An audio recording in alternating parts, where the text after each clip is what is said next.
La première fois que je l'ai rencontrée, elle avait 16 ans. On s'est croisés à la soirée d'un de ses amis. Elle est venue vers moi, on a discuté, mais pas autant qu'avec d'autres. Elle est partie, et je l'ai pas revue avant plusieurs mois, à une autre soirée. On n'était pas plus proches que ça.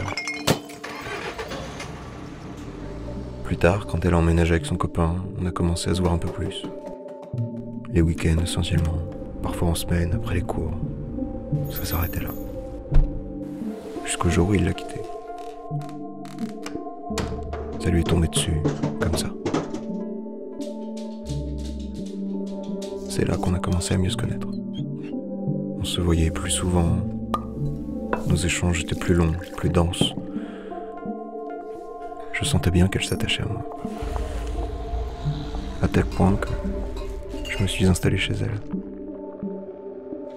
Je comblais un vide en quelque sorte. Je lui redonnais confiance. Je l'éloignais de ses problèmes un peu plus chaque soir.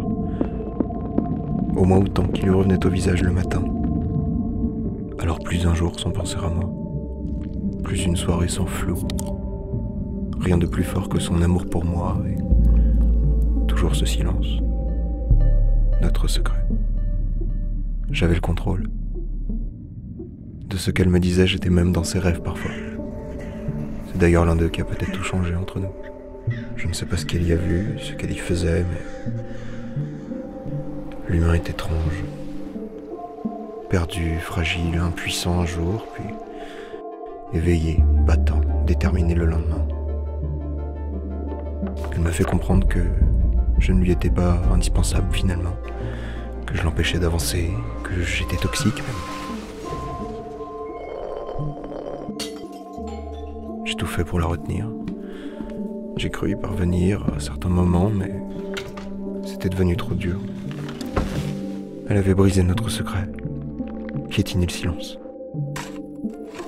Elle avait rouvert les blessures que je cachais si bien, les a mises au grand jour pour que d'autres les apaisent, puis les referment, peut-être. Je n'avais plus de réponse qu'elle n'avait pas déjà trouvée. Je n'étais même plus une option.